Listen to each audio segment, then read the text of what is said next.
Vamos às Escrituras então, Novo Testamento, Evangelho de Jesus, segundo Lucas capítulo 10, do 25 ao 29. Então vamos fazer a leitura. O texto sagrado diz assim: Pois eu lhes digo que muitos profetas e reis desejaram ver o que vocês estão vendo. Opa, desculpa, não. É que copiou outra parte errada aqui.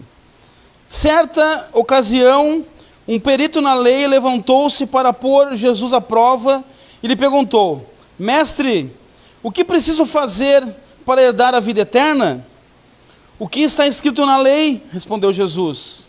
Como você a lê? Ele respondeu: Ame o Senhor, o seu Deus, de todo o seu coração, de toda a sua alma, de todas as suas forças e de todo o entendimento. E ame o seu próximo como a si mesmo. Disse Jesus: Você respondeu corretamente. Faça isso e viverá. Mas ele, querendo justificar-se, perguntou a Jesus: E quem é o meu próximo? Até aí. Depois nós vamos fazer a leitura de mais alguns versículos, mas aí você pode deixar que eu vou fazer aqui para você, para ficar mais fácil. E o nome dessa mensagem, ela está no texto. Quem é o meu próximo? Quem é o meu próximo? Nós estamos vendo o que está acontecendo na região, aqui no estado, e muito triste o que está acontecendo. E algumas coisas nós estamos vendo acontecer, algumas coisas me chamaram a atenção do que está acontecendo, que eu quero falar um pouco também hoje no meio da mensagem, da realidade que está acontecendo, das doações, do pessoal se envolvendo, uns se envolvem, outros não. Mas muito importante é a gente falar nesse assunto, que está vivo em nós. Nós aqui em Taquara não estamos vivendo isso.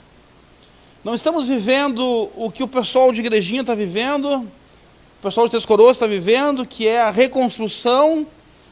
Não estamos vivendo o que o pessoal de Canoas, de Esteio, de Eldorado, de Taquari, do Vale do Taquari, está vivendo. Nós aqui estamos sendo guardados por Deus, sendo privilegiados, graças a Deus. Mas as pessoas estão sofrendo muito. Eu andei vendo aí alguns vídeos de algumas pessoas ensinando como é que faz para recuperar alguns eletrodomésticos quando eles molham, né? Quando está na enchente, enfim. Porém, uma pergunta que eu faço, e eu penso, uma coisa é vir uma enchente hoje, molhar todos os meus eletrodomésticos e ela baixar amanhã. Molhou tudo. E aí eles ensinam como secar, como consertar, o que trocar, né, para recuperar a geladeira, recuperar a TV, para todos os eletrodomésticos. Mas nós estamos há mais de uma semana já com casas embaixo d'água. Aí eu penso, esses eletrodomésticos não vão ter conserto mais. Porque vai enferrujar. Que vai entrar água, mas muita água. Já está por dentro, por fora, por tudo. Então nós não estamos vivendo isso. Ali em Igrejinha e Três Coroas já está vivendo uma outra fase. Inclusive ontem, quando nós fomos pegar os donativos lá em Porto Alegre, o pessoal perguntou: vocês estão com algum abrigo? Porque lá eles estão com 3 abrigos. Vocês estão com algum abrigo? Eu disse: não, nós não estamos. Nós estamos agora ajudando as pessoas a entrar nas suas casas. Mas já? Porque as pessoas, elas esqueceram daqui. E aí eu disse sim, porque agora a região ali do Vale do Paraiana, ela vive uma outra fase, que vocês não estão vivendo aqui ainda.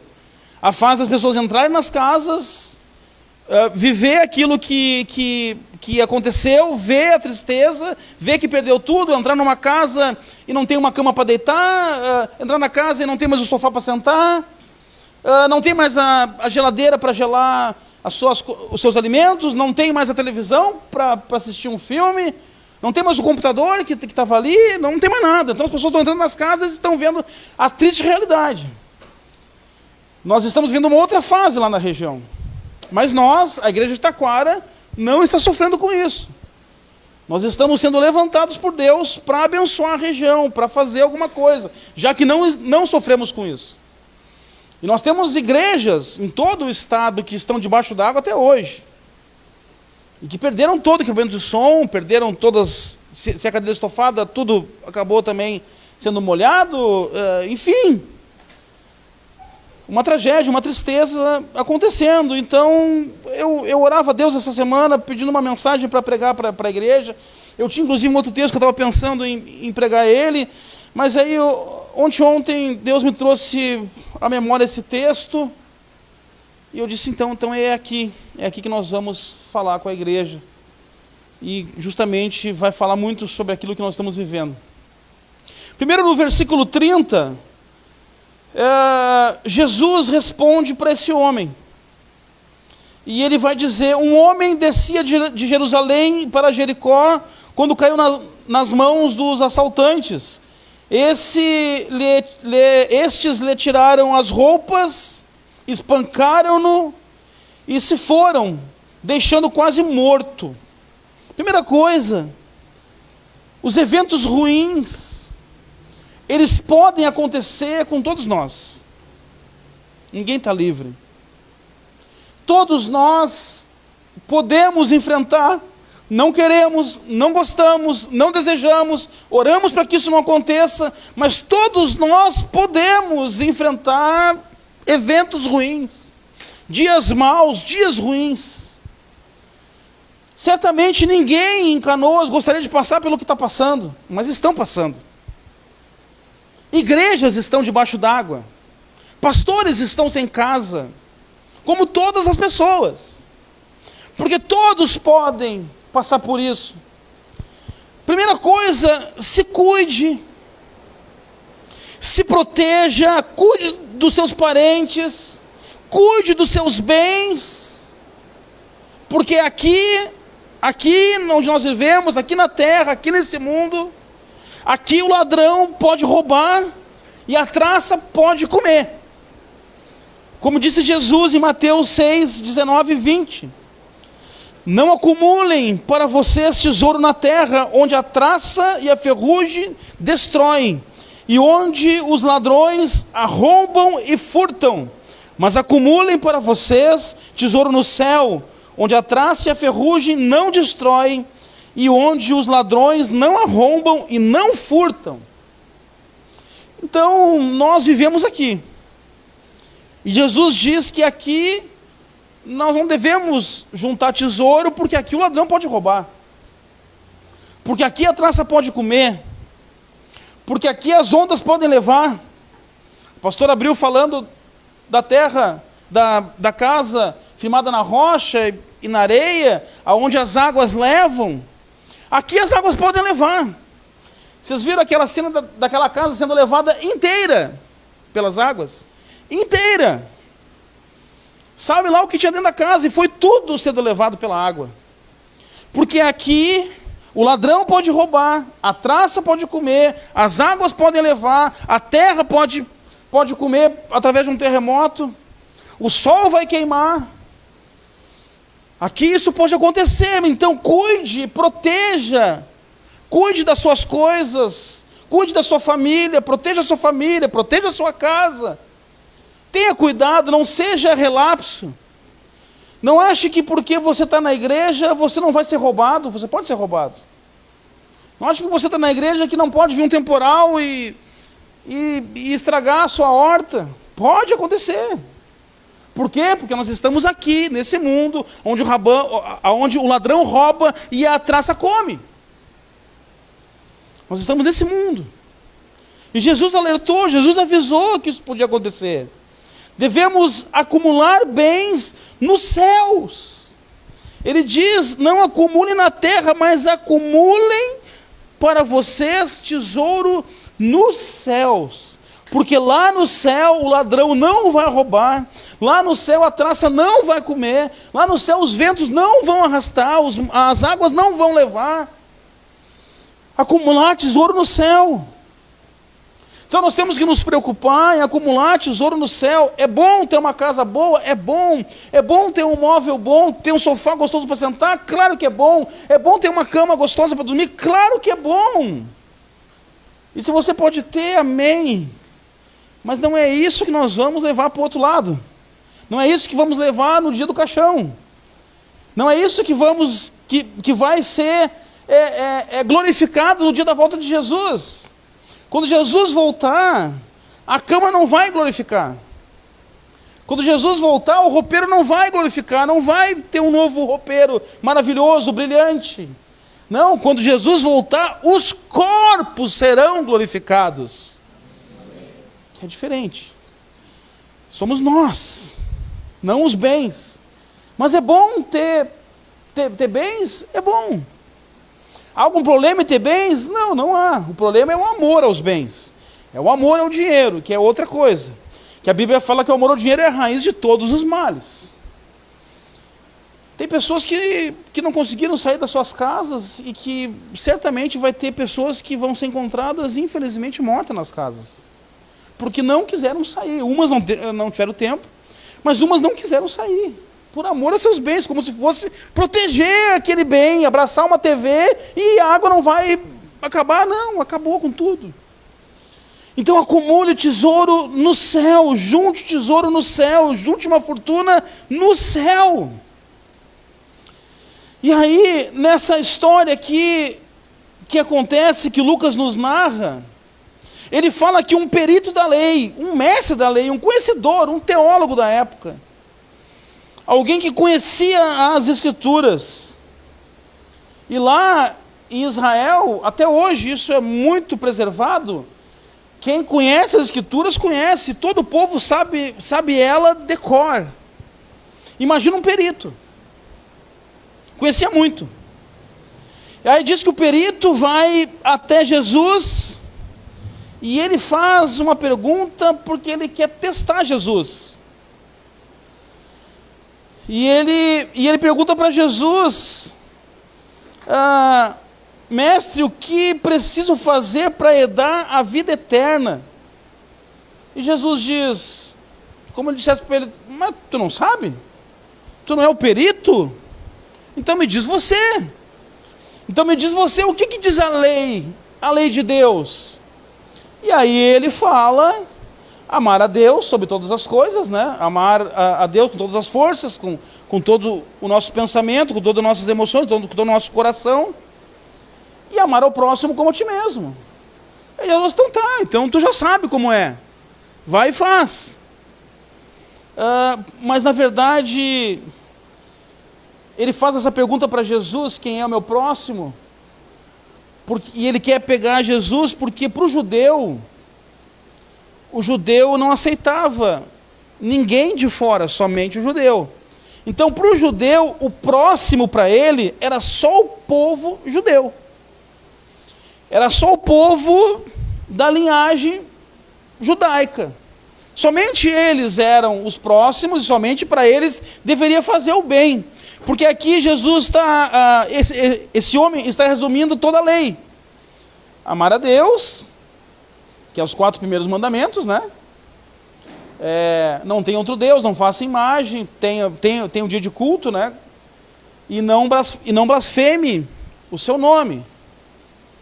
E os outros mandamentos, os outros 6 mandamentos, amar o próximo como a ti mesmo. Então, para o judeu, ele tinha que honrar e respeitar o pai e a mãe judeu. Ele não deveria roubar do judeu, não deveria mentir para um judeu, não deveria cobiçar nada que fosse do judeu. Então, para ele está tudo certo, porque ele só olhava para o povo dele, para mais ninguém. Porque, na verdade, a expressão dele mostra um exclusivismo e um egoísmo. Porque o egoísmo nos faz olhar somente para nós. O egoísta olha só para si mesmo. Ele não consegue olhar para mais ninguém, só para ele. Ele só consegue ver o bem que ele faz, somente ele sofre, somente ele tem dificuldade, somente ele passa trabalho, somente ele é tudo na vida, ele é o centro do universo. Ele é um egoísta, ele olha só para si.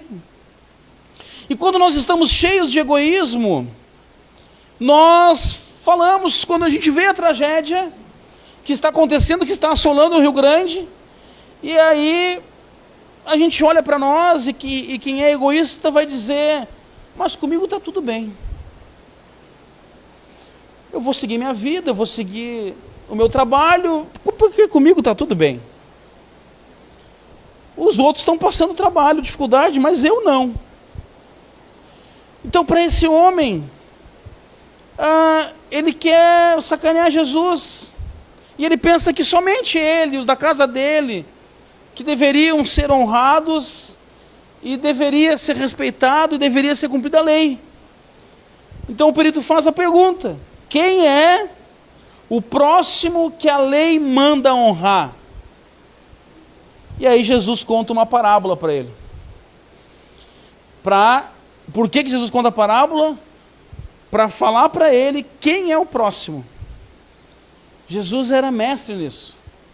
Era mestre de ensinar as pessoas contando histórias. Então ele conta uma parábola, ele conta uma história.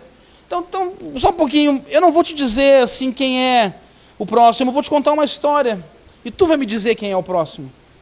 Então ele conta essa parábola do homem que você conhece, né? O homem que estava vindo de Jericó para Jerusalém, ele é assaltado, ele cai à beira do caminho.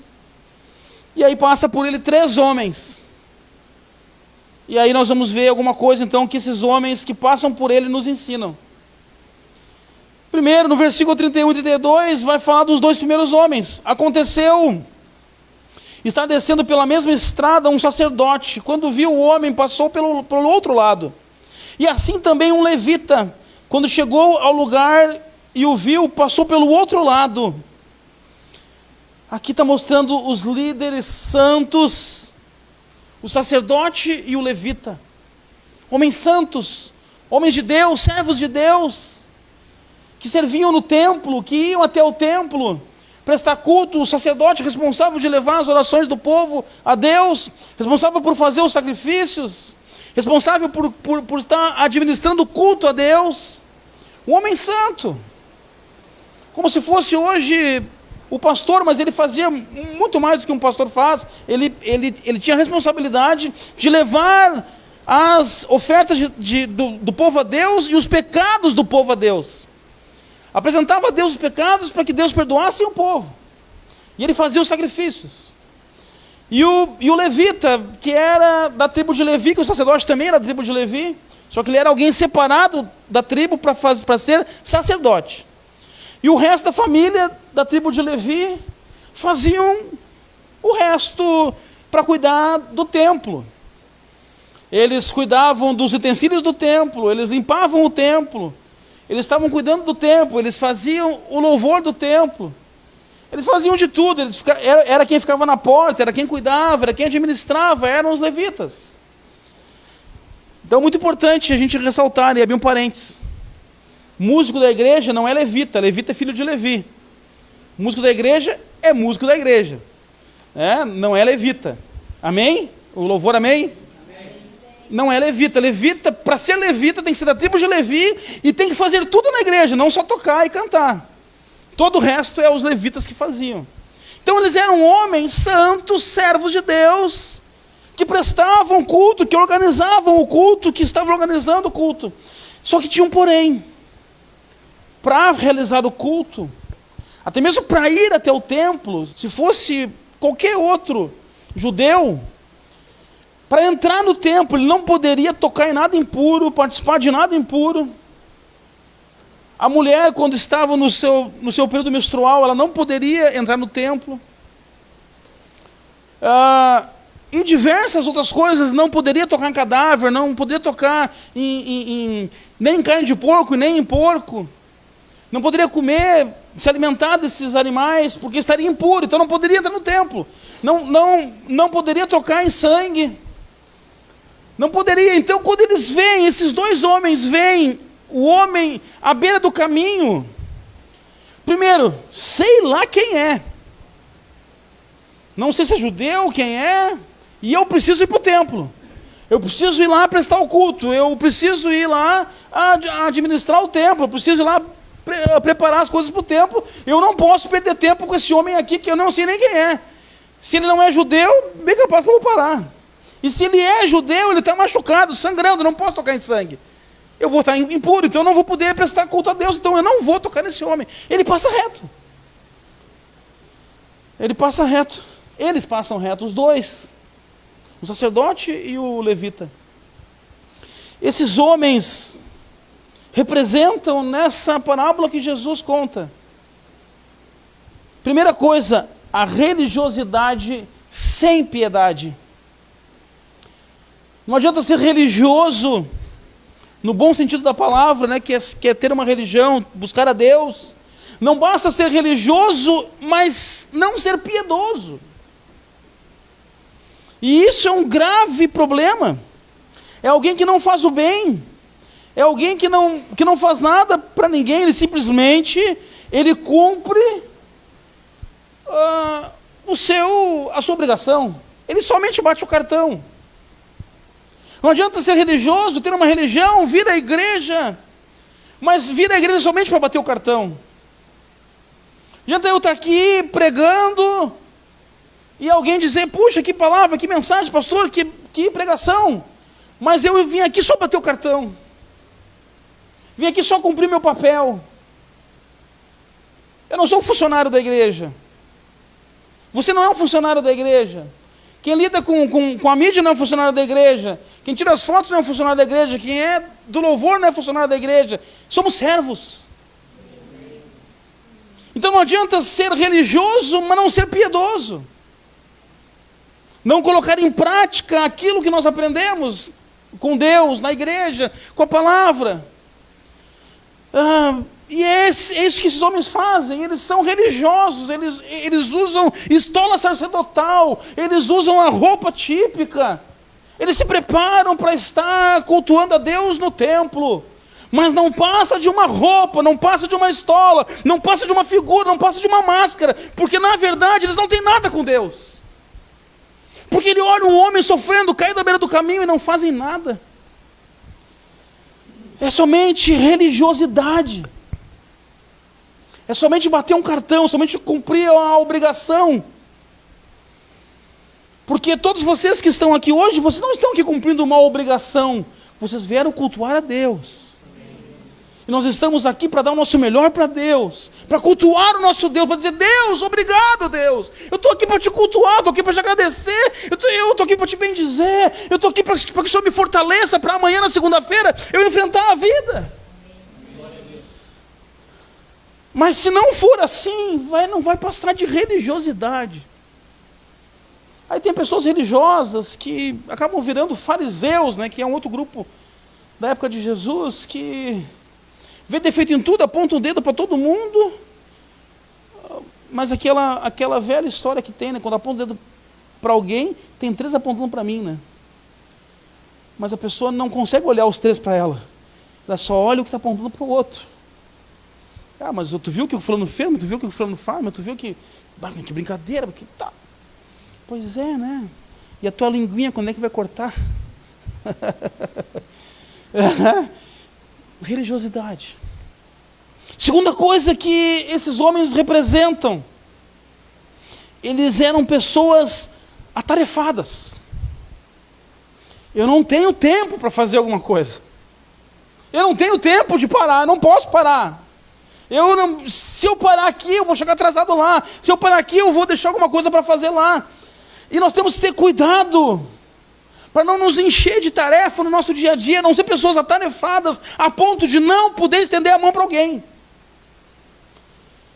Porque nós estamos cada vez mais nos enchendo de tarefa no nosso dia a dia, seja em casa, seja no trabalho, seja na igreja, seja onde for. Estamos nos enchendo de tarefa, mas nos esquecemos de estender a mão. Mas nos esquecemos de abraçar um filho. Nos esquecemos que temos esposa, que temos marido. Nos esquecemos da fraternidade, nos esquecemos do abraço, nos esquecemos de ajudar alguém, porque estamos atarefados demais. E agora, nessa época que está acontecendo, tem pessoas que estão ajudando, graças a Deus. Mas tem pessoas que você pede ajuda, não posso, não tenho tempo, não consigo. Porque nunca tem tempo para nada. E o pior de tudo, depois que passa a vida, ela quer ter tempo e ela não tem mais. Ela não consegue mais buscar o tempo que passou. Porque o tempo que passou, ele não volta. O cabelo branco só pintando, mas ele continua branco por baixo dessa pintura. Não vai voltar a ser preto de novo. Ou ser loiro, enfim, ser a cor natural. Não volta mais. Porque o tempo passou. Então, cuidado para não ser atarefado demais, para não poder dar um oi, não poder dar um abraço, não poder dar um conselho, não poder estender a mão, não poder acudir alguém que está à beira do caminho. Esses homens eram atarefados demais, eu não tenho tempo para isso. E terceira coisa, eles estavam nitidamente sendo estoicos. Se você lembrar, eu citei vagamente num outro culto, se você lembrar de quando eu preguei Atos, mais especificamente Atos 17, quando Paulo vai a Atenas, ele se encontra com os estoicos e os epicureus. E lá os estoicos e os epicureus eram filósofos. E lá eles entram em debate, entram em discussão. Porque os epicureus eram aqueles, e até hoje isso existe na psicologia, né? Eram aqueles que querem curtir a vida doidado. O negócio é curtir a vida, o negócio é ter prazer, o negócio é fazer festa. Porque a vida acaba aqui, não tem vida após a morte, não tem nada, a vida acaba quando a gente morre. Então eu tenho mais é que curtir, eu tenho mais é que aproveitar. Então não vem me falar de nada, não vem falar de abstinência, não vem falar de jejum, não vem falar de que eu tenho que parar de fazer alguma coisa. Não, isso não. Tem que aproveitar a vida, isso são os epicureus. Mas também tinha os estoicos.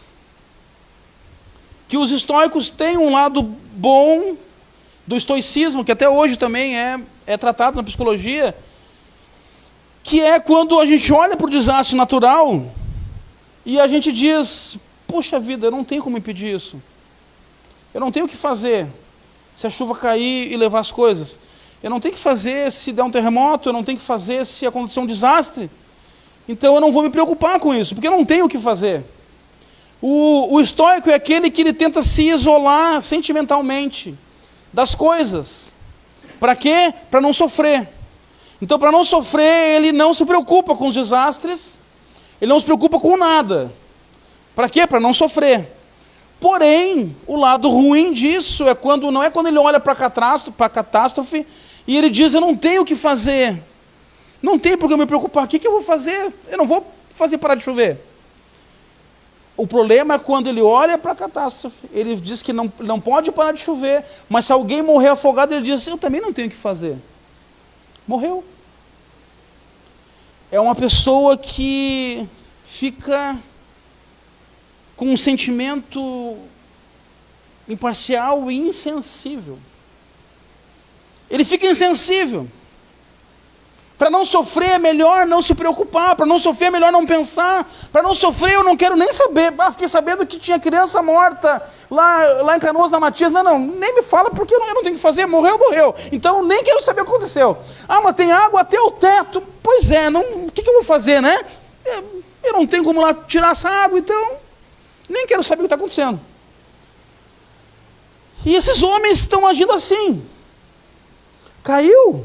Os bandidos bateram nele. Que pena, que dó. Próxima vez tu não passa por aqui. E vai embora. Mas tem pessoa assim. Tem gente que age assim. Pois é, né? Quem mandou ir por esse caminho, né?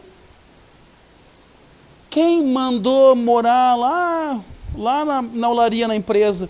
Sabe que vai encher, então sai daí. Sabe se a pessoa consegue sair? Sabe se ela tem condições de sair?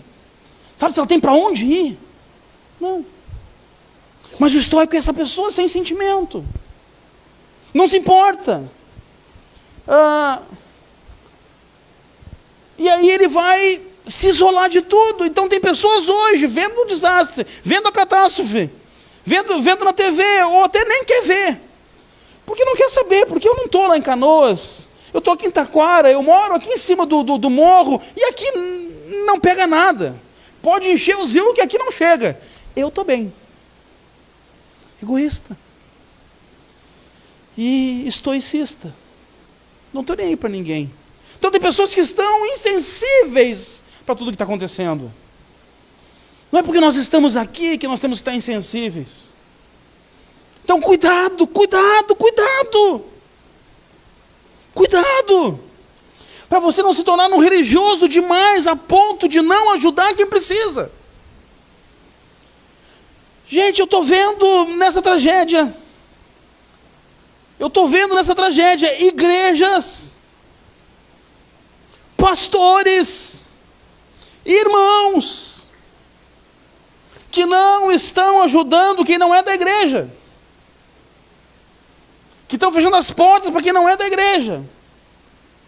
Porque não faz parte do clube. Porque não é judeu.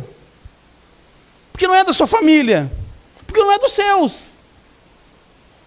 Estão fazendo o que o sacerdote e os levitas fizeram. São estoicos, são atarefados, são religiosos. E não estão atendendo aquele que está se afogando. Ah, é um irmão? Não é? Então tá, depois alguém passa para te pegar aqui, eu tenho que pegar o meu irmão. Eu tenho que ir lá, não, mas não tem mais nenhum irmão para pegar, então tchau. Estou indo embora, agora que a defesa civil faça parte dela, porque a minha eu já fiz. Eu estou falando isso, eu não estou inventando, gente. O que está acontecendo? Está vendo pessoas que não estão ajudando. Não estão fazendo porque não é com elas, não mexeu com a sua família, não mexeu com os seus. E estamos vendo igrejas fazer a mesma coisa. Absurdo. Fariseus, perversos, filho de Satanás, filho do capeta, filho do diabo, mas não é servo de Deus. Não está fazendo a obra de Deus. A palavra diz, sim, ela diz que nós devemos primeiro ajudar os de casa. Sim, ela diz isso. Gálatas 6, 9 e 10 diz assim: e não nos cansemos de fazer o bem, pois no tempo próprio colheremos se não desanimarmos. Portanto, enquanto temos oportunidade, façamos o bem a todos, especialmente aos da família da fé. O princípio é cuidar da casa, dos de casa. Essa declaração de Paulo não é façamos somente para os de casa e não façamos para os de fora. Não é isso que Paulo está dizendo. Paulo está dizendo, cuide dos de casa. Não esqueçam dos de casa. Primeiro é eles, porque não tem cabimento eu alimentar alguém de fora e o meu filho passar fome. Não tem cabimento eu dar o leite para o estranho, mas o meu tá sem tomar. Não tem como eu dar água para alguém, mas deixar alguém morrer de sede aqui em casa. Ele está dizendo, não esqueçam dos domésticos da fé. Então faça para os domésticos da fé. Mas ele não está dizendo, não faça para os outros. Porque, gente, o que é fazer missão? É fazer para os de dentro ou para os de fora? Para os de fora. E o que nós estamos fazendo aqui no estado do Rio Grande do Sul? Uma grande missão.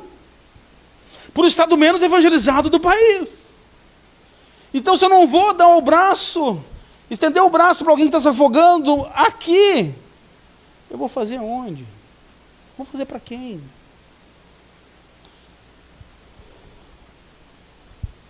É importante lembrar de uma coisa, que a gente vê acontecer também. Por exemplo, nós aqui, a nossa igreja, todo ano, o ano inteiro, nós fazemos a obra social. Todo ano, o ano inteiro, nós atendemos. Quantas pessoas nós já levamos no hospital que não eram crentes? E os crentes também. Quantas vezes fui atender chamados de pessoas para fazer velório que eu não sei nem quem é e de onde vem? Quantas cestas básicas nós já damos para pessoas da igreja, para pessoas de fora? Quanto socorro, quanto aconselhamento, quanta coisa.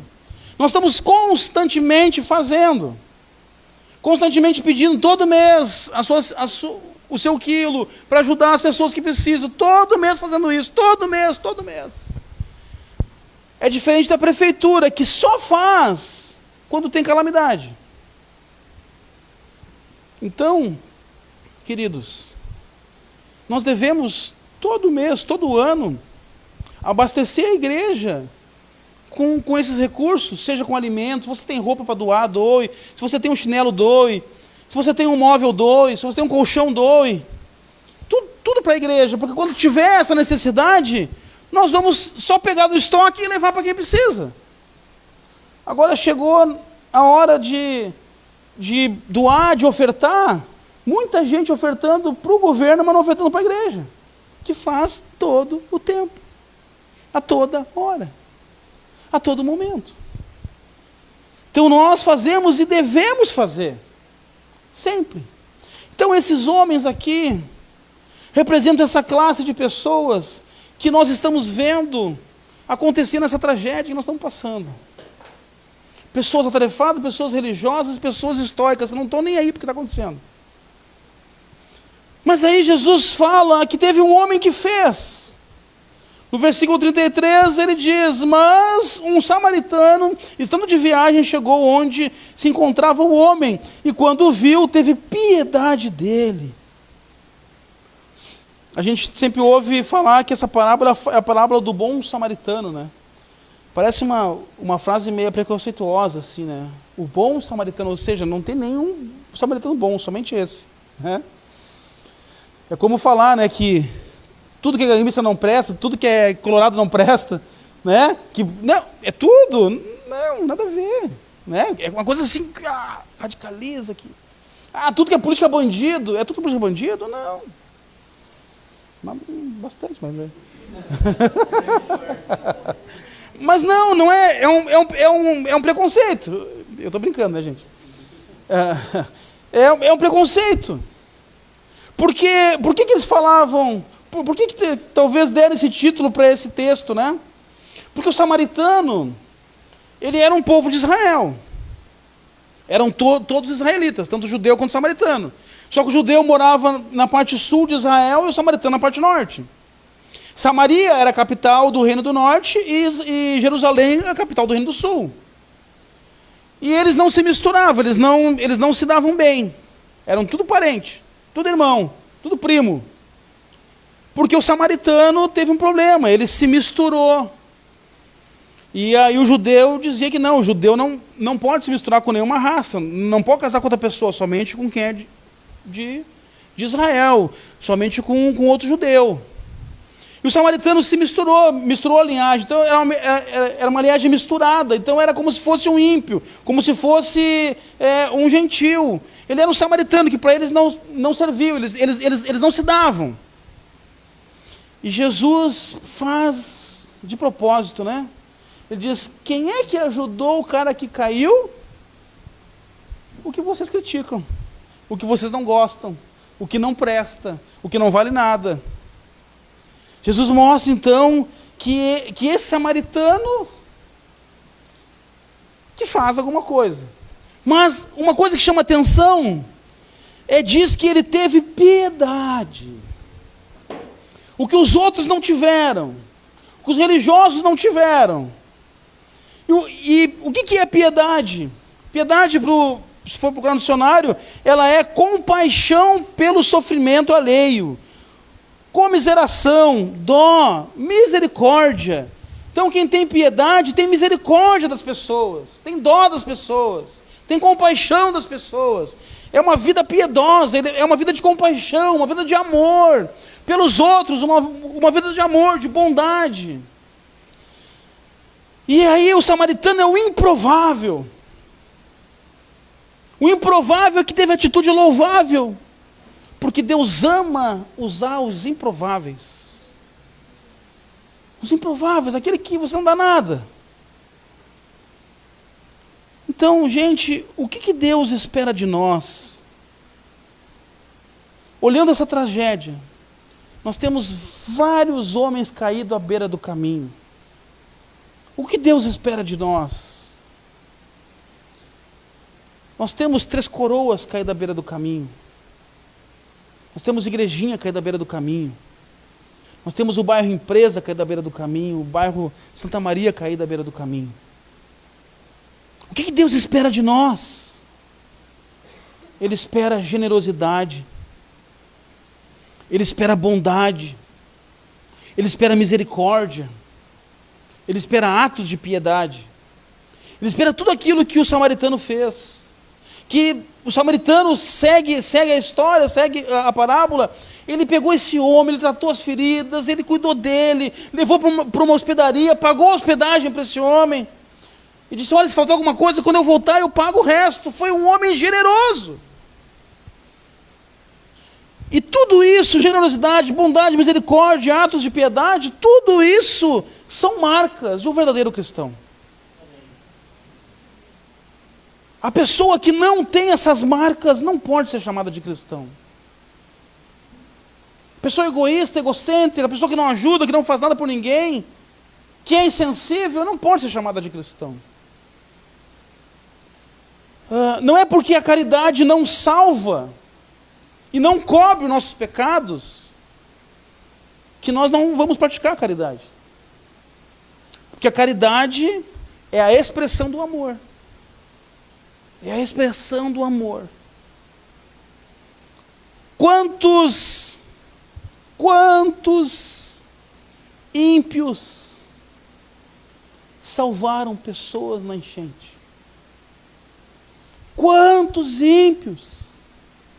Quantos homens e mulheres deram de tudo para salvar as pessoas na enchente? Quantas pessoas que nunca pisaram numa igreja estavam lá, botando o pé na água, mergulhando com seus barcos, salvando as pessoas? Quantos ímpios hoje estão fazendo a caridade na nossa região? Quantos improváveis estão acolhendo pessoas nas suas casas? Quantos improváveis estão hoje levando alimento para as pessoas? Porque, queridos, o acolhimento que transforma, que é o nosso slogan, ele não pode ficar dentro das quatro paredes da igreja. Ele não pode fazer parte somente de um clube. O acolhimento que transforma precisa acolher pessoas independente do local, da condição e da circunstância. Porque Gálatas que nós lemos diz, portanto, enquanto temos oportunidade, façamos o bem a todos.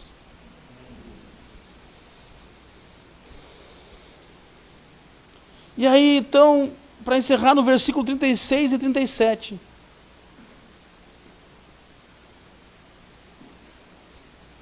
Jesus, então, responde a pergunta para esse homem.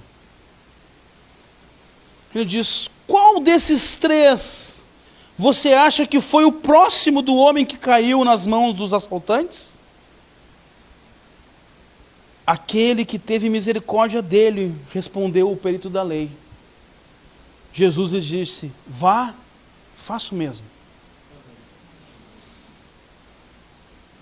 Jesus responde, quem é o meu próximo? Então, ele entendeu que o próximo não era só o povo de Israel, não era só o judeu. O próximo não é só o seu irmão que está sentado do seu lado. O próximo não é somente o povo que está dentro da igreja. Ele diz então, quem foi o próximo daquele homem. Quebrando a religiosidade, quebrando o preconceito, quebrando qualquer argumento que pudesse se dizer naquela hora. Jesus então está respondendo que todo aquele que cada um de nós cruzar é o nosso próximo. Então a lei está dizendo, ame o próximo como a si mesmo. Ame todo aquele que passar por você. Todo aquele que estiver passando por você, que estiver precisando. E na verdade, ele faz uma pergunta. Quem foi o próximo do caído? Ele diz, na verdade é o contrário, quem é que o caído teve como próximo? Então, ele inverte a situação. Ele não diz, não é quem você passa, é quem está recebendo o seu acolhimento. Esse que está recebendo o seu acolhimento, esse é o seu próximo. Então a senhora que entraram na casa pisando nas palafitas, essa foi, nós fomos o próximo dela. O menininho que pegou a régua e que ficou feliz, a partir daquele momento, nós ficamos próximo dele. As pessoas que você vai levar mantimentos agora, essas pessoas passam a ter nós como seus próximos. Então, queridos, não seja um ocupado a ponto de não olhar para o lado. Não seja um insensível que não sente a dor do próximo. A piedade é uma das marcas do verdadeiro cristão. Cristão é piedoso, cristão tem misericórdia, cristão tem compaixão. Não se preocupe que nem os epicureus em curtir a vida doidado. Porque para eles a vida acabava aqui, mas na verdade eles não sabem que nós temos um destino. E nós temos um propósito nas mãos de Deus. Jesus nos salvou e nos curou para que a gente vá e faça o mesmo. A catástrofe está sendo uma ótima oportunidade para salvar almas. Porque nós não devemos, queridos, somente entregar a doação, porque isso todos estão fazendo. E nós somos os únicos, a igreja do Senhor, que temos a palavra da salvação para essas pessoas. A caridade todos podem fazer. A salvação só a igreja pode levar. Então sempre que nós formos fazer um trabalho de entrega, de doação, nós devemos levar Jesus para essa pessoa. Pregar Jesus para ela. E de repente dizer, a senhora sabia que a Bíblia falava disso? E que nessa hora Deus está fazendo isso para que de repente a senhora se volte para Jesus? A senhora já conhece Jesus? A senhora frequenta alguma igreja? Não, pois é, então Deus nos mandou aqui para dizer para a senhora que a senhora deve a partir de agora frequentar uma igreja. E a partir de agora andar com Deus e com Jesus.